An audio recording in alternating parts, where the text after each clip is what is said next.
So welcome back. In the previous lecture we discussed what are solids and their classifications. तो next lecture में हम discuss करने जा रहे हैं अगला question, that is classification of crystalline solids based on the nature of intermolecular forces. इसके जो पहले वाला क्वेश्चन था वो था क्लासिफिकेशन ऑफ सॉलिड्स। वो दो टाइप के थे, क्रिस्टलीन एंड एमॉर्फस। अब अगला क्वेश्चन है क्लासिफिकेशन ऑफ क्रिस्टलीन सॉलिड्स। तो क्रिस्टलीन सॉलिड को हम क्लासिफाई तो करेंगे, लेकिन कैसे करेंगे, किसकी नेचर के ऊपर करेंगे, based on the nature of the intermolecular forces. मतलब सॉलिड के अंदर कॉन्स्टिट्यूएंट पार्टिकल के अंदर किस तरह की फोर्सेस ऑफ अट्रैक्शन है उसको देखते हुए अभी हम उनको डिवाइड करेंगे। तो based on this discussion crystalline solids are classified into 4 types. There are 4 types. तो क्रिस्टलीन सॉलिड 4 टाइप के रहते हैं, that is ionic solids, covalent solids, molecular solids and metallic solids. तो बेस्ड ऑन दिस हम इन चारों सॉलिड को 1 by 1 करके लेंगे, और इन चारों सॉलिड का 1 बाय 1 करके क्या लेना है, मतलब कैसे आप जैसे आयोनिक सॉलिड की बात करेंगे तो हम देखेंगे कि आयोनिक सॉलिड के अंदर कांस्टेंट पार्टिकल क्या है, आयोनिक सॉलिड के अंदर बाइंडिंग फोर्सेस कौन कौन सी हैं, आयोनिक सॉलिड की प्रॉपर्टीज क्या हैं, आयोनिक सॉलिड की कौन कौन सी एग्जांपल्स हैं। ऐसे ही हम बात करेंगे कोवलेंट सॉलिड की ये चारों कैरेक्टरिस्टिक्स, फिर पढ़ेंगे मॉलिक्यूलर सॉलिड की ये चारों कैरेक्टरिस्टिक, फिर पढ़ेंगे मेटालिक सॉलिड की ये चारों कैरेक्टरिस्टिक। तो let us discuss these 4 solids 1 by 1। So देखिए, फर्स्ट टाइप क्रिस्टलीन सॉलिड की जो हमारे पास रहती है वो है आयोनिक सॉलिड्स। तो आयोनिक सॉलिड को डिस्कस करने से पहले हम एक एग्जांपल ले रहे हैं आयोनिक सॉलिड की, वो है सोडियम क्लोराइड की NaCl। तो NaCl का अगर आप लैटिस देखेंगे तो उसमें देखेंगे कि आप Na पॉजिटिव को Cl नेगेटिव, फिर Na पॉजिटिव, फिर Cl नेगेटिव, Na को Cl से, Cl को Na से, और ये थ्रू आउट ये आपकी शीट ऐसी बनती जाएगी। 3 डायमेंशनल स्ट्रक्चर रहता है। बोर्ड पे हम देख रहे हैं ये शीट बोल रहे हैं, 2 डायमेंशनल बोल रहे हैं एक्चुअली। तो यहाँ पे Na पॉजिटिव Cl नेगेटिव से अटैच है और Cl नेगेटिव Na पॉजिटिव से जुड़ा हुआ है, अट्रैक्टेड है। तो आयोनिक सॉलिड में क्या होगा कि हमारे पास जो कॉन्स्टिट्यूएंट पार्टिकल्स हैं इन ionic solids, the constituent particles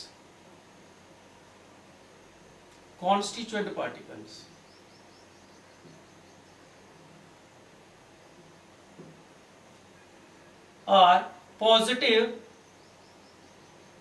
and negative ions। आप लोगों ने आयोनिक कंपाउंड 11th क्लास में पढ़ा हुआ है, आपको पता है कि वो कैसे बनता है। एक एटम इलेक्ट्रॉन लॉस करता है, दूसरा एटम गेन करता है, पॉजिटिव नेगेटिव चार्जेस बनते हैं, उनके अंदर जो अट्रैक्शन है उसे बोलते हैं आयोनिक अट्रैक्शन। तो जो कॉन्स्टिट्यूएंट पार्टिकल कौन से हुए आयोनिक सॉलिड के अंदर, they are positive and negative ions. Then binding forces, what kind of binding forces exist between the positive and negative ion? Binding forces, positive और नेगेटिव आयंस के अंदर कौन सी बाइंडिंग फोर्सेस एग्जिस्ट करती हैं, सारे जानते हैं, दे आर आयोनिक बॉन्ड्स, या फिर हम सिंपल तरीके से बोल सकते हैं इलेक्ट्रोस्टैटिक फोर्सेस ऑफ अट्रैक्शन। जो पॉजिटिव और नेगेटिव आयन एक दूसरे को अट्रैक्ट करते हैं, उसी फोर्स को हम बोलते हैं आयोनिक बॉन्ड्स या इलेक्ट्रोस्टैटिक बॉन्ड्स या इलेक्ट्रोस्टैटिक फोर्सेस ऑफ अट्रैक्शन। अब तीसरा पॉइंट आएगा properties of the solid, properties of ionic solid, properties. So let's see, आपको दिख रहा है यहाँ पे, देख रहे हैं कि पॉजिटिव आयन को नेगेटिव आयन है, नेगेटिव आयन को पॉजिटिव आयन ने अट्रैक्ट किया हुआ है, पकड़ा हुआ है। अगर उसको पकड़ा हुआ है तो वो जो आपका आयोनिक सॉलिड है, they are quite hard. Ionic solids are hard, brittle means hard है, but they are liable to break, टूट सकते हैं। They have high melting point. अब क्वेश्चन है कि उनका मेल्टिंग पॉइंट हाई क्यों है, they have high melting point, क्योंकि अगर आयोनिक बॉन्ड स्ट्रॉन्गर है, आयंस एक दूसरे के साथ जुड़े हुए हैं, हीट ज्यादा करना पड़ेगा उसको मेल्ट करने के लिए, that's why they have high melting point. Then they have high heat of fusion, high heat of fusion. ये आप लोगों ने फर्स्ट लेक्चर के अंदर मैंने आपको समझाया था कि what do mean by heat of fusion. तो अट्रैक्शन ज्यादा होने से heat required to melt to change the 1 mole of solid into liquid is known as heat of fusion. अब अट्रैक्शन ज्यादा होने के कारण इनकी हीट ऑफ फ्यूजन भी काफी हाई रहेगी। नेक्स्ट प्रॉपर्टी है कंडक्टिविटी का, वो देख लेते हैं थोड़ा सा। अगर हम बात करें सॉलिड NaCl की, तो सॉलिड NaCl जो है that is ionic solids, they are insulators in ionic solids, they are insulators in solid state। क्यों?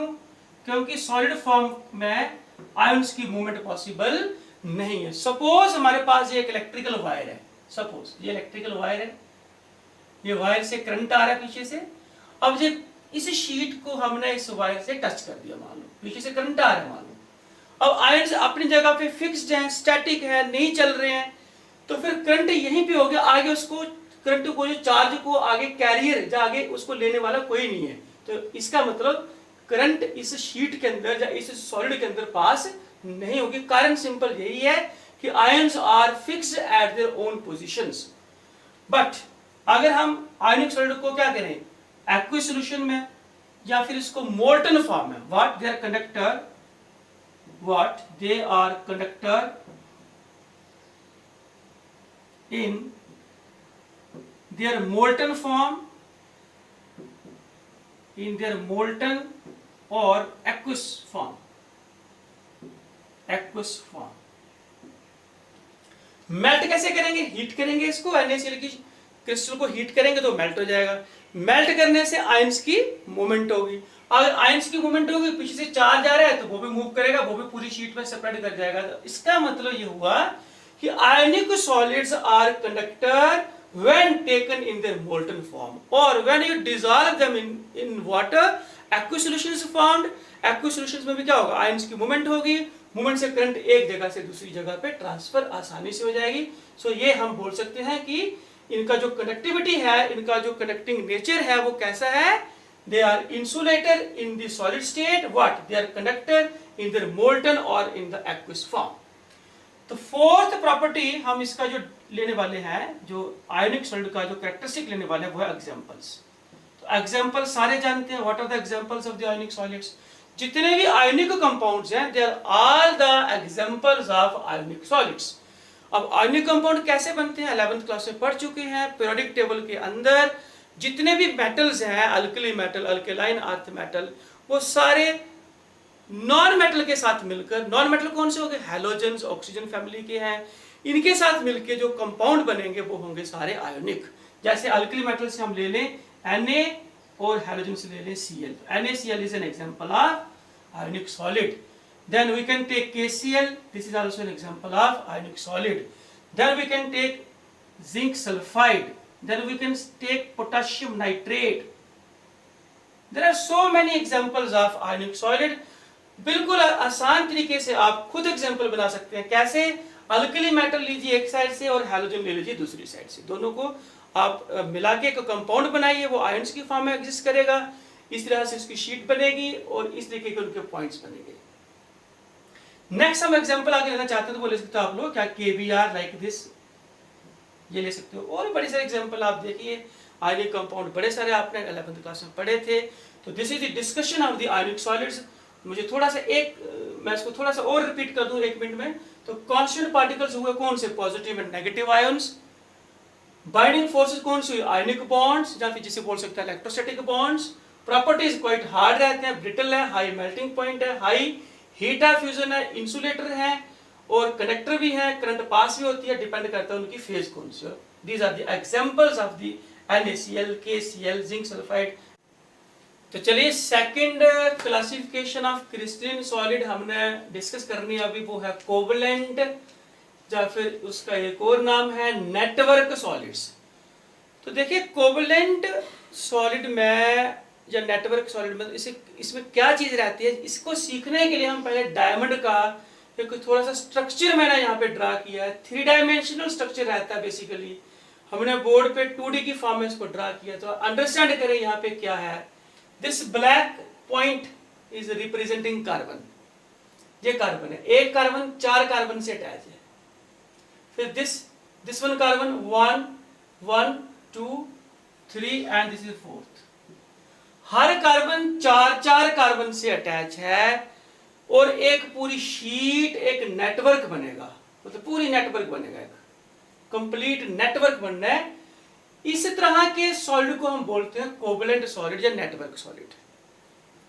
देखो यहाँ पे हमने कंफ्यूजन ये नहीं रखना है कि कोवलेंट कंपाउंड और कोवलेंट सॉलिड में एक ही चीज है, वो दोनों में तो थोड़ा फर्क रहता है। क्या फर्क है? जैसे हम हाइड्रोजन की बात करें H2, तो इसके अंदर भी कोवलेंट बॉन्ड है, लेकिन ये एक कोवलेंट सॉलिड की एग्जांपल नहीं बनेगा। मैंने अभी बताया कि कोवलेंट सॉलिड में कोवलेंट बॉन्ड्स तो होंगे, शेयरिंग से बनेंगे वो, लेकिन वहां पे एक नेटवर्क, एक शीट बनेगी। जैसे जहां पे है आपको दिख रहा है कि हर कार्बन 4 कार्बन से अटैच है, और फिर एक पूरा जो एक्सटेंडेड 3 डायमेंशनल स्ट्रक्चर बनना है। कार्बन का आप सारे जानते हैं कि एटॉमिक नंबर भी 6 है, तो अगर कॉन्फ़िगरेशन लिखे वो बनेगा 2 और 4। आउटर मोस्ट शेल में 4 इलेक्ट्रॉन है, 4 इलेक्ट्रॉन, तो इस कार्बन के चारों इलेक्ट्रॉन यूज है, कोई भी इलेक्ट्रॉन फ्री नहीं है, जिसके कारण एक डायमंड जो है एक इंसुलेटर का काम भी करेगा। और यहाँ पे अगर हम बात करें अपने पॉइंट्स की कि कौन कौन से पॉइंट कोवलेंट सॉलिड के अंदर हम पढ़ने वाले हैं, तो वो है first point I will take here, that is constituent particles. तो कोवलेंट सॉलिड के अंदर कांस्टेंट पार्टिकल कौन से हुए? जैसे मैंने डायमंड की एग्जांपल ली, तो डायमंड किसका बना हुआ? कार्बन के एटम्स का। अगर मैं सिलिका या फिर हम लोग क्वार्ट्ज की बात करें तो वो SiO2 का बना होगा। मतलब कोवलेंट सॉलिड के अंदर जो कांस्टेंट पार्टिकल्स हैं दे आर एटम्स। जैसे हमने बात करी थी आयनिक सॉलिड में, तो आयनिक सॉलिड के अंदर कांस्टेंट पार्टिकल थे आयंस। इधर क्या हुआ? एटम्स। और एटम्स कौन से हुए? इंडिविजुअल एटम्स नहीं है, atoms held in a network of covalent system. Covalent system है, उसका एक नेटवर्क है, उसके अंदर एटम हेल्ड है यहाँ पे। तो constant particles are atoms. Binding forces की अगर बात कर लें तो बाइंडिंग फोर्सेस रहेंगी कोवलेंट बॉन्ड्स, शेयरिंग से बनते हैं। लेकिन फिर भी यहाँ पे कोई कंफ्यूजन नहीं होना चाहिए कि कोवलेंट सॉलिड और कोवलेंट कंपाउंड में क्या फर्क है। दोनों में बहुत सारा फर्क है, दोनों में कोवलेंट बॉन्ड्स रहते हैं, लेकिन अगर कोवलेंट सॉलिड है तो वो एक नेटवर्क, एक एक्सटेंडेड शीट होगी। बाइंडिंग फोर्सेस की बात कर ली हमने। नेक्स्ट हम लोग डिस्कस करने जा रहे हैं इसकी प्रॉपर्टीज। तो प्रॉपर्टीज की बात करें तो they are quite hard, they are more harder than ionic compounds. कारण शीट के कारण है, शीट एक्सटेंडेड शीट है, 3 डायमेंशनल स्ट्रक्चर है, टूटेगा नहीं, तो they are very hard, more harder than ionic compounds, very hard. Brittle तो रहेंगे, ब्रिटल का मैंने मीनिंग पहले भी सिखाया था, लाइएबल टू ब्रेक। तो they are very hard, brittle, then they are insulators. Insulator मतलब इनमें करंट पास नहीं होगी, कारण कोई फ्री इलेक्ट्रॉन है ही नहीं। जैसे मैंने पहले बताया था, सपोज इलेक्ट्रिकल वायर है, इसमें करंट आ रही है, तो करंट यहाँ पे, यहाँ तक तो करंट आ रही है हमारे पास, लेकिन आगे उसको कैरी करने वाला कोई नहीं है। कारण सारे इलेक्ट्रॉन, जैसे कार्बन है तो इसके चारों इलेक्ट्रॉन 1 2 3 और 4, 4 के चारों इलेक्ट्रॉन यहाँ पे बॉन्ड में इन्वॉल्व है, कोई फ्री इलेक्ट्रॉन अवेलेबल नहीं है, करंट को आगे लेके जाने वाला कोई कैरियर नहीं, इसलिए हम बोलेंगे कि they are all insulator. Most of the covalent solids are generally insulator. एक एक्सेप्शन पे थोड़ी देर में देखने वाले हैं। तो आपने प्रॉपर्टीज के बारे में पढ़ लिया, तो they have very high melting point, very high melting point, काफी हाई मेल्टिंग पॉइंट इनका रहेगा। आपको पता है डायमंड एक हार्डेस्ट सब्सटेंस भी है, मेल्टिंग पॉइंट काफी हाई है, और ये इनकी प्रॉपर्टीज के अंदर आ गया। नेक्स्ट हम डिस्कस करेंगे इनकी एग्जांपल्स।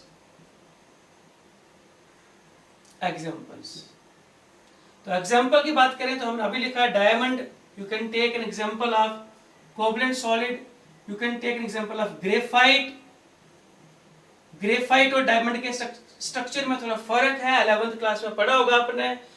ग्रेफाइट के स्ट्रक्चर में एक कार्बन 3 कार्बन से अटैच रहता है, एक कार्बन 3 कार्बन, और एक इलेक्ट्रॉन वहां पे फ्री होगा, जिसके कारण ग्रेफाइट हमारा जो है वो एक कंडक्टर का काम करता है। दिस इज एन एक्सेप्शन, जो एक्सेप्शन बनेगी यहाँ पे। तो diamond, graphite, then you can take quartz, quartz आपने 11th क्लास में पढ़ा होगा, silica SiO2, then you can take aluminium nitride, aluminium nitride, then you can take silicon carbide. तो these are the examples of the covalent solid. तो यहाँ पे हम थोड़ा देखें तो very hard जो प्रॉपर्टी है, very hard, ये प्रॉपर्टी ग्रेफाइट को एप्लीकेबल नहीं होगी। ग्रेफाइट जनरली सॉफ्ट रहता है। और दूसरा हम जहां पे बात करें इंसुलेटर, तो इंसुलेटर, ग्रेफाइट इंसुलेटर का काम भी नहीं करता है, ये कंडक्टर है। कारण मैंने बताया था 11th क्लास में आपने पढ़ा होगा। आप मुझे अपना आंसर बता सकते हैं। क्वेश्चन क्या है? Graphite is conductor, is soft covalent solid. Reason you can answer me in my comment section. तो these are the examples of the ion covalent solid.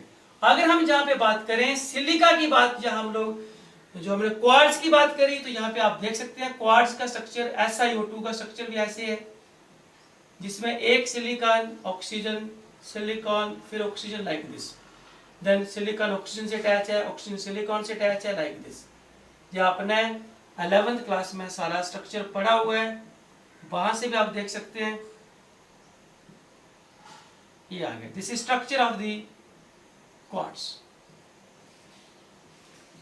अब आप सारे जानते हैं कि हमारे पास सिलिकॉन जो है it is a member of carbon family. Silicon के आउटर मोस्ट में भी 4 इलेक्ट्रॉन थे, चारों यहाँ पे यूज्ड है। एक शीट है, एक नेटवर्क है, एक पर्टिकुलर ये कोवलेंट सॉलिड की एग्जांपल है, हाई मेल्टिंग पॉइंट रहेगा, और इसके अंदर हमारे पास एक एक्सटेंडेड 3 डायमेंशन नेटवर्क रहता है। This is that's why this is an example of covalent solid. ये आगे शीट आगे भी एक्सटेंड करेगी। सो सी आपने यहाँ पे पढ़ा कि हमारे पास किस तरीके का कोवलेंट, कौन कौन से पॉइंट हमारे पास कोवलेंट या नेटवर्क सॉलिड के अंदर हम लोगों ने स्टडी किए। एग्जांपल काफी पढ़ी। ग्रेफाइट हमारा यहाँ पे एक्सेप्शन बना, आंसर जरूर करिएगा कमेंट सेक्शन में। थर्ड क्लासिफिकेशन हम ले, तो चलिए थर्ड क्लासिफिकेशन में थर्ड हमारे पास आ रहा है मॉलिक्यूलर सॉलिड। किसकी क्लासिफिकेशन है? क्रिस्टलीन सॉलिड की। तो मॉलिक्यूलर सॉलिड को अंडरस्टैंड करने के लिए मैं आपको जरूर बोलूंगा कि आप केमिस्ट्री के अंदर 11th क्लास में 2-3 टॉपिक्स को डेफिनेटली रिवाइज करें। कौन कौन से वो 2-3 टॉपिक? एक है इलेक्ट्रोनेगेटिविटी, उसको डेफिनेटली पढ़ना आपने। एक है डाइपोल मूवमेंट, उसको भी पढ़िए आप लोग। फिर हमारे पास पोलर और नॉन पोलर मॉलिक्यूल्स है, उनको भी थोड़ा सा आपने जरूर पढ़ना है। इलेक्ट्रोनेगेटिविटी को डेफिनेटली पढ़ लेना आपने। तो before we start your molecular solids, हम लोगों को यहाँ पे मैंने यहाँ पे 3 एग्जांपल आपके लिखे हैं। तीनों एग्जांपल थोड़ी डिफरेंट टाइप की रहती है, देखिए ध्यान से। पहली एग्जांपल है HCl, हाइड्रोक्लोरिक एसिड। आपने HCl का सैंपल लेना है, 5 ml HCl ले लीजिए। सपोज उस 5 ml HCl में बड़े सारे HCl के मॉलिक्यूल्स होंगे। तो एक मॉलिक्यूल, दूसरा मॉलिक्यूल, तीसरा molecule and so on. There are so many molecules are there in a sample of HCl। तो HCl में अगर हम बात करें तो H और Cl में Cl is more electronegative than H। Cl का इलेक्ट्रोनेगेटिविटी ज्यादा है। जे जहां पे हमारे पास कोवलेंट बॉन्ड बना है, शेयरिंग से बना है, एक इलेक्ट्रॉन Cl का है और एक H का है, यहाँ पे 2 इलेक्ट्रॉन है। लेकिन Cl का इलेक्ट्रोनेगेटिविटी मतलब tendency to attract the shared pair is more than hydrogen, जिसके कारण क्या होगा कि जो ये शेड पेयर है दोनों में, वो Cl की तरफ अट्रैक्ट हो जाएगा। और because of this Cl acquires negative, small negative charge and H acquires small positive charge. Similarly positive negative, ये कैसे बने positive negative charges? Because of the electronegativity difference. The atom which is more electronegative acquires small negative charge and then the other one acquires small positive charge. अब जो negative and क्या करेगा? इस positive and को attract करेगा and so on. Negative and इस positive and को attract करेगा और बड़े सारे HCl के मॉलिक्यूल एक बॉटल में पैक्ड रहते हैं। ये एग्जांपल आ गया। और HCl मॉलिक्यूल के अंदर यहाँ पे क्या बना, एक पॉजिटिव पोल एक नेगेटिव पोल, इसलिए हम इसे बोलते हैं polar molecule. So constituent particles in molecular solids may be polar molecules, जिसमें हमने एग्जांपल रखी HCl की। अगर हम सेकंड एग्जांपल ले ले आयोडीन की, I2 की, तो I2 में क्या है, यहाँ पे शेड पेयर है, दोनों आयोडीन है, दोनों की इलेक्ट्रोनेगेटिविटी बराबर है, शेड पेयर को खींचने की जो पावर है वो एक जैसी है, इसलिए जहाँ पे कोई नेगेटिव पॉजिटिव चार्ज अवेलेबल नहीं होगा, जहाँ पे कोई भी डाइपोल नहीं बना। जैसे यहाँ पे डाइपोल बना ना, पॉजिटिव और नेगेटिव, 2 पोल्स, डाइपोल, 2 पोल बन गए, जहाँ पे कोई पोल नहीं बनेगा, it is non polar molecule. तो नॉन कांस्टेंट पार्टिकल्स में बी नॉन पोलर मॉलिक्यूल्स। सो हमने पढ़ा पहला पॉइंट की मॉलिक्यूलर सॉलिड के अंदर वो किसका बना होगा, उसमें कौन कौन से कांस्टेंट पार्टिकल्स होंगे। एक, उसमें पोलर मॉलिक्यूल्स हो सकते हैं, डिपेंड करता है कि आपने एग्जांपल कौन सी ली है। दूसरा, उसमें नॉन पोलर मॉलिक्यूल्स भी हो सकते हैं, नॉन पोलर मॉलिक्यूल जैसे I2 है। और तीसरा, उसमें ऐसे मॉलिक्यूल्स जिसमें हाइड्रोजन बॉन्ड बनता है, they are also polar molecule. तो in short we can speak it like this, in molecular solids the constituent particles are molecules, but molecules are of 2 types, polar and non-polar. Polar कौन से होंगे, जिसमें positive और negative charges होंगे, और non polar कौन से होंगे, जिसमें कोई पॉजिटिव नेगेटिव चार्ज अवेलेबल नहीं है। So this is the first point regarding the molecular solid. Next we'll take their binding forces. What kind of binding forces exist in these types of solids? तो binding forces की अगर बात करें molecular solid के अंदर, तो हम जैसे मैंने बताया HCl, HCl, HCl, dipole, 2 poles है, positive negative, dipole, dipole, dipole. तो बाइंडिंग फोर्सेस में भी dipole, dipole forces, dipole, dipole forces. और अगर हम सेकंड एग्जांपल की बात करें आयोडीन मॉलिक्यूल की, तो यहाँ पे कोई भी पोल नहीं बन रहा है, ये नॉन पोलर मॉलिक्यूल है, दोनों की इलेक्ट्रोनेगेटिविटी सेम है। तो इस तरह के मॉलिक्यूल के अंदर जो फोर्स बनती है उसे बोलते हैं लंडन फोर्सेस या फिर वेंडरवाल फोर्सेस। 11th क्लास में पढ़ी है, आप थोड़ा वहां से जाके गो थ्रू भी कर सकते हैं कि ये किस तरह की फोर्सेस होती है, लंडन फोर्सेस। और हम तीसरी अगर बात करें वाटर मॉलिक्यूल में, तो वाटर मॉलिक्यूल में भी 2 पोल्स बन रहे हैं। देखो, ये पॉजिटिव पोल है, ये नेगेटिव पोल है, ये पॉजिटिव पोल है, ये नेगेटिव पोल है। तो हर वाटर मॉलिक्यूल के ऊपर 2-2 पोल्स हैं। इनको भी आप क्या कहेंगे, पोलर मॉलिक्यूल है ये, लेकिन इनमें जो स्पेशल टाइप ऑफ जो फोर्सेस है वो है हाइड्रोजन बॉन्ड्स, जहां आप बोल सकते हैं हाइड्रोजन बॉन्डिंग। अब हाइड्रोजन बॉन्डिंग और डाइपोल डाइपोल फोर्स में कोई ज्यादा फर्क नहीं रहता है। Dipole dipole force generally polar molecule में बनेगी, इसको भी हम डाइपोल डाइपोल फोर्स भी बोल सकते हैं, लेकिन special type of dipole dipole force रहेगी, नाम रहेगा हाइड्रोजन बॉन्डिंग। पूरे पीरियोडिक टेबल में हमारे पास 118 एलिमेंट्स हैं, सारे जानते हैं, लेकिन हाइड्रोजन बॉन्ड बनाने वाले 3 ही एलिमेंट हैं, वो है नाइट्रोजन, ऑक्सीजन और fluorine. Only 3 elements are there जो हाइड्रोजन के साथ हाइड्रोजन बॉन्ड बनाएंगे। जैसे जहां पे ये ऑक्सीजन है, एक मॉलिक्यूल का ऑक्सीजन, दूसरे का हाइड्रोजन, जहां नाइट्रोजन भी ले सकते हैं, फ्लोरीन भी। ये तीनों एलिमेंट पीरियोडिक टेबल में हाइड्रोजन के साथ मिलकर हाइड्रोजन बॉन्ड बनाएंगे। और फिर हम इनको क्या कहेंगे कि ऐसे मॉलिक्यूल्स को हम कहेंगे कि इनमें भी डाइपोल्स है, लेकिन ये स्पेशल टाइप ऑफ फोर्स आ गई, हाइड्रोजन बॉन्डिंग। अब हम बात कर लेते हैं एग्जांपल्स की। तो let us take some examples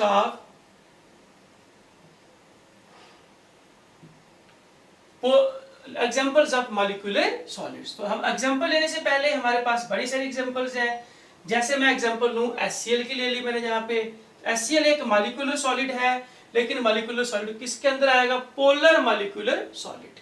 जैसे मैंने बात करी SO2 की, SO2 भी क्या हुआ, पोलर है, क्योंकि दोनों एटम अलग अलग हैं, दोनों की इलेक्ट्रोनेगेटिविटी में फर्क होगा, एक के ऊपर पॉजिटिव दूसरे के ऊपर नेगेटिव, नेट डाइपोल मूवमेंट रहेगी, इसलिए ये पोलर मॉलिक्यूल के अंदर, पोलर मॉलिक्यूलर सॉलिड के अंदर इसकी एग्जांपल आप दे सकते हैं। और भी काफी सारे एग्जांपल हैं हमारे पास, लाइक HBr ले सकते हो आप, दोनों एटम अलग अलग हैं इसलिए इसको हम पोलर मॉलिक्यूल की साथ एग्जांपल लेने जा रहे हैं। और जैसे नॉन पोलर की बात करें तो I2 है, आप आर्गन ले सकते हैं, आप लोग solid carbon dioxide that is dry ice ले सकते हैं। ड्राई आइस आप लोग मुझे कमेंट सेक्शन में जरूर बताएं कि what is dry ice. Basically this solid carbon dioxide को ही ड्राई आइस बोलते हैं, लेकिन फिर भी कमेंट सेक्शन में जरूर बताना आपने ड्राई आइस। फिर उसके बाद हम एग्जांपल इसके ले सकते हैं मीथेन। मीथेन ये सारे नॉन पोलर हैं, क्यों? क्योंकि I2 आर्गन एक ही एटम है, बड़े सारे एटम के अंदर लंडन फोर्सेस एग्जिस्ट करेंगी। ड्राई आइस का नेट डाइपोल मोमेंट 0 रहेगा, then you have methane molecule, then you have H2, etc. These are the examples of the, you can say, non-polar molecular solids. Then we can take the examples of the molecular solids in which you have hydrogen bonding. They are, for example, you can take water molecule, बड़ा popular example है, काफी popular example मानी जाती है। तो water molecule को हम बोलते हैं कि ये एक मॉलिक्यूलर सॉलिड है कौन सा? पोलर मॉलिक्यूलर सॉलिड है, लेकिन बॉन्डिंग कौन सी रहेगी? बाइंडिंग फोर्स कौन सी रहेगी? Hydrogen bonding. Then you can have ammonia NH3। Ammonia में भी हाइड्रोजन बॉन्डिंग पॉसिबल है। क्यों? मैंने अभी बताया था सिर्फ 3 ही एलिमेंट ऐसे हैं जो हाइड्रोजन बॉन्डिंग बनाएंगे पूरे पीरियोडिक टेबल में। ऑक्सीजन आ गया, नाइट्रोजन आ गया और फ्लोरीन है। तो बनानी किसके साथ है? H के साथ, HF लिख लिया मैंने। तो these are the examples of the molecular solids। बड़ी आसान सी बात रखी आपने, डिस्कशन कर चुके हैं, कांस्टेंट पार्टिकल पढ़ चुके हैं। पोलर मॉलिक्यूल हो सकते हैं, नॉन पोलर हो सकते हैं, बाइंडिंग फोर्सेस 3 तरह की हो सकती हैं, एग्जांपल भी आपने स्टडी कर ली है। यहाँ पे आप लोगों को ये सारा अच्छी तरह से देख लेना। अब हम 4th type of the crystalline solid की बात करें तो let us take the 4th and last classification of crystalline solids, that is metallic solids. इसको सीखने के लिए मैंने पहली एक एग्जांपल जहां पे रखी है वो है सोडियम मेटल। हम जहां पे मेटल ही लेंगे, मेटल ले लो या उनके एलॉयज ले लो, एक ही बात है, मेटल्स एंड देयर एलॉयज। अगर यहाँ पे हम थोड़ा ध्यान से देखें तो यहाँ पे ये एक मेटेलिक शीट है, ये एक सोडियम एटम की शीट है, इसमें सोडियम के एटम्स हैं। सोडियम का जो एटॉमिक नंबर है वो 11 है, और इलेक्ट्रॉनिक कन्फिग्रेशन की बात करें तो 2 फिर 8 और फिर 1, 2 8 1। मेटल की जो डेफिनेशन है छोटी क्लास में पढ़ा होगा कि ऐसे एलिमेंट्स या ऐसे एटम्स रहते हैं जो जिसमें इलेक्ट्रॉन लॉस करने की टेंडेंसी रहती है। तो ये एक इलेक्ट्रॉन लॉस करके नोबल गैस बन सकता है, स्टेबल बन सकता है। तो ये आ गया, जब Na एक इलेक्ट्रॉन लॉस करेगा तो क्या बनेगा? Na positive plus 1 electron. तो ये आ गया पॉजिटिव आयन, इसको हम पॉजिटिव लिख सकते हैं ऐसे, इसी को मैंने ऐसे कर दिया, जो positive ion, sodium positive ion, Na positive. There are so many positive ions are there in the lattice of Na. So what are the constituent particles in metallic solids? Positive ions immersed in a sea of electrons. Electron कहां से आए? इसी के electron जो इसने loss किए। अब आप सारे जानते हैं कि मेटल की टेंडेंसी होती है इलेक्ट्रॉन लॉस करने की। तो positive ions which are immersed in a sea of electrons, electron का सी होगा, बड़े सारे इलेक्ट्रॉन्स हैं, उसमें मेटल बीच बीच में ऐसे इमर्स किए गए हैं। तो they are the constituent particles in the metallic solids. Second property हम इसकी जो लेने वाले हैं, बाइंडिंग फोर्सेस। तो सारे जानकार हैं कि मेटल के अंदर कौन से बॉन्ड बनते हैं? Metallic bonds. So binding forces are metallic bonds. तो मेटालिक बॉन्ड्स भी स्ट्रॉन्गर रहते हैं, जिसके कारण उनकी प्रॉपर्टीज आप अंडरस्टैंड करेंगे। तो दीज आर जनरली हार्ड, थोड़ी एक्सेप्शन रहती हैं, जैसे मरकरी जो है मेटल है, लेकिन उसका जो स्टेट है रूम टेम्परेचर पर वो लिक्विड है। तो मेटालिक, हम सॉलिड की बात करेंगे तो metallic solids are generally they are hard, they have high melting point, they are generally ductile, they show ductility, ductile, मतलब you can convert them into wire. They are malleable, malleable, मतलब you can convert them into sheets. तो these are the properties of the metal. और जो सबसे अच्छा distinguishing property है ionic solid के ionic solid के साथ वो है they are excellent conductor of excellent conductor, excellent conductor, मतलब इनमें बड़ी ज्यादा अमाउंट में करंट पास होगी. कारण क्या है आप देखो, जैसे मैंने कहा था कि आयनिक सॉलिड भी कंडक्टर है लेकिन their conductivity is much more higher than ionic solids. हमारे पास कोवेलेंट सॉलिड था वो इंसुलेटर था, हमारे पास मॉलिक्यूलर सॉलिड थे वो भी इंसुलेटर थे, हमारे पास मेटालिक सॉलिड है इनकी कंडक्टिविटी काफी हाई है. कारण सपोज हमारे पास एक इलेक्ट्रिकल वायर है, वायर से पीछे से करंट आ रही है, इस करंट को ये इलेक्ट्रॉन जो है वो मूव करते हैं, इस पूरे सी में इलेक्ट्रॉन की मूवमेंट रहती है.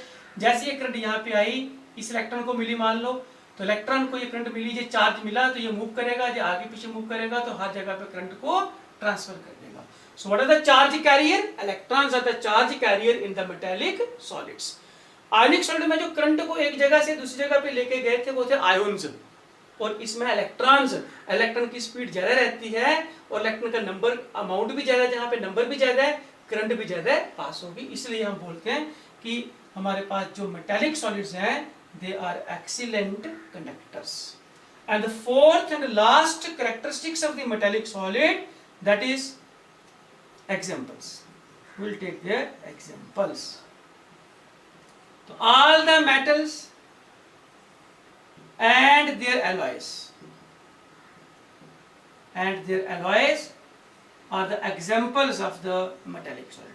मेटल में काफी सारे एग्जांपल आप ले सकते हैं, जैसे कॉपर है, टिन है, एल्यूमिनियम है, सिल्वर है, सोडियम है, एस ब्लॉक के जो दोनों ग्रुप्स के जितने भी एलिमेंट्स हैं, alkali metal, alkaline earth metal, सारे मेटल्स हैं.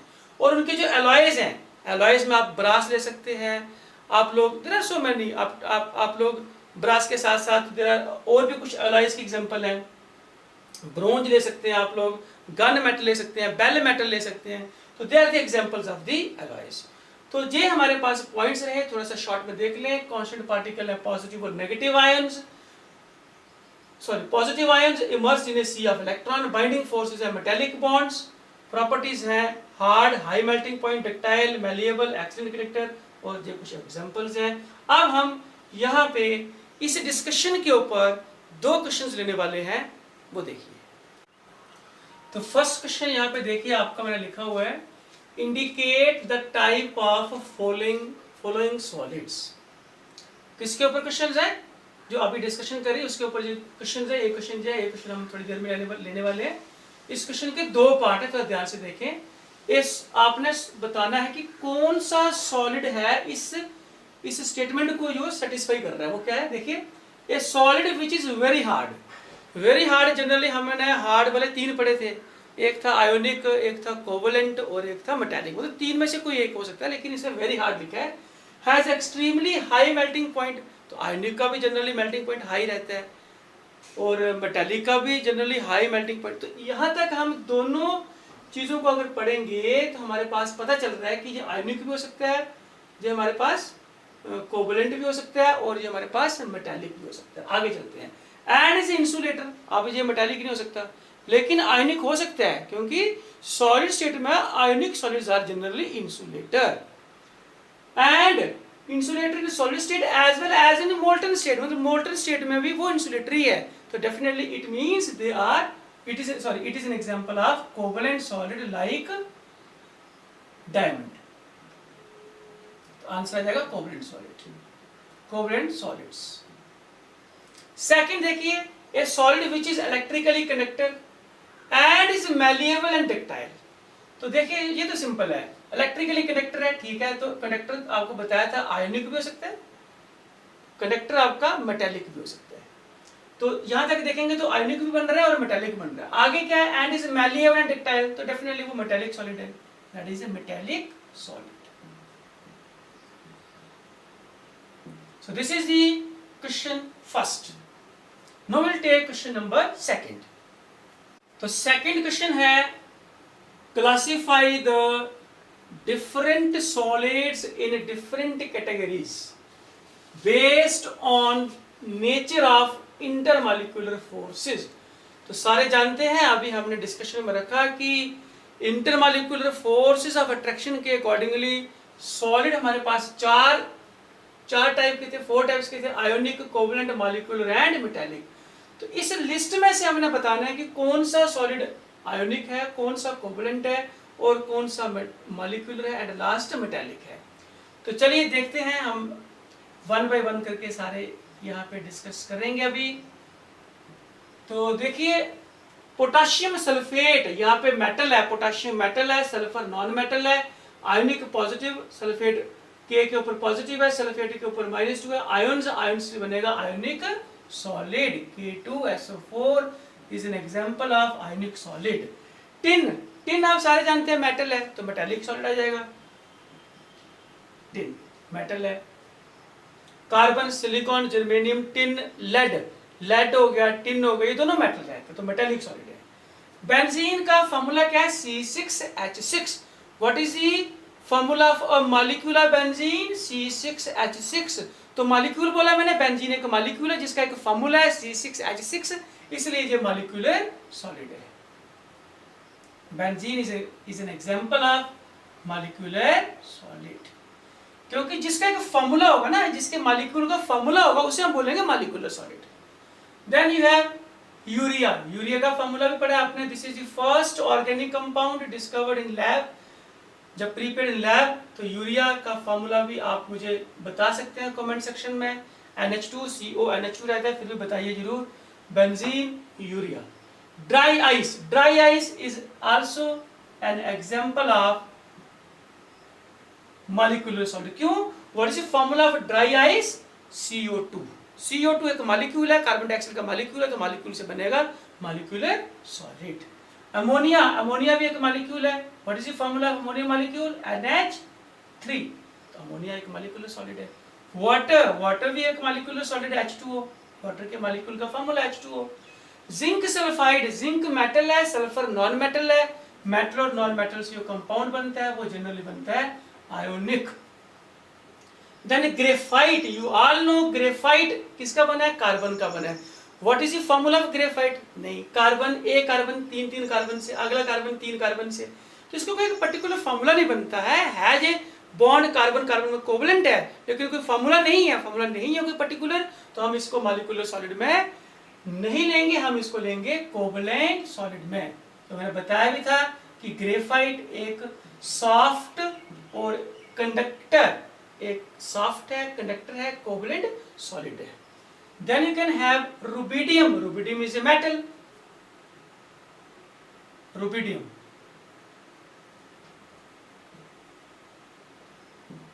देन आर्गन क्या है? एक नोबल गैस है. नोबल गैस की जितनी भी एग्जांपल आएंगी वो सारी मॉलिक्यूलर सॉलिड के अंदर आ जाएंगी. Argon, helium, neon, argon, krypton, ये सारे नोबल गैसेस हैं, सारे के सारे मॉलिक्यूलर सॉलिड हैं. इनके अंदर जो फोर्सेज रहती है वो लंदन फोर्सेज रहती है. आगे है हमारे पास, आर्गन के आगे लिखेंगे सिलिकॉन कार्बाइड. तो silicon carbide is an example of covalent solid. क्यों? क्योंकि एक ये शीट बनेगी, एक सिलिकॉन 4 कार्बन से, एक कार्बन 4 सिलिकॉन से, एक पूरी शीट बननी है. जैसे हमने सिलिका की बनाई थी वैसे आप इसकी भी बना सकते हैं. उस शीट का एक एक्सटेंडेड फॉर्म है, 3 डायमेंशन नेटवर्क है, उसका कोई पर्टिकुलर फार्मूला नहीं है, इसलिए हम उसको मॉलिक्यूलर सॉलिड की प्लेस पे इसके साथ नहीं रखेंगे, इसको रखेंगे कोवलेंट सॉलिड के साथ. ब्रोंज क्या है? एक हमारे पास bronze is an alloy, copper and tin, mixture of copper and tin. तो कॉपर भी मेटल है, टिन भी मेटल है, तो एक एलॉय है.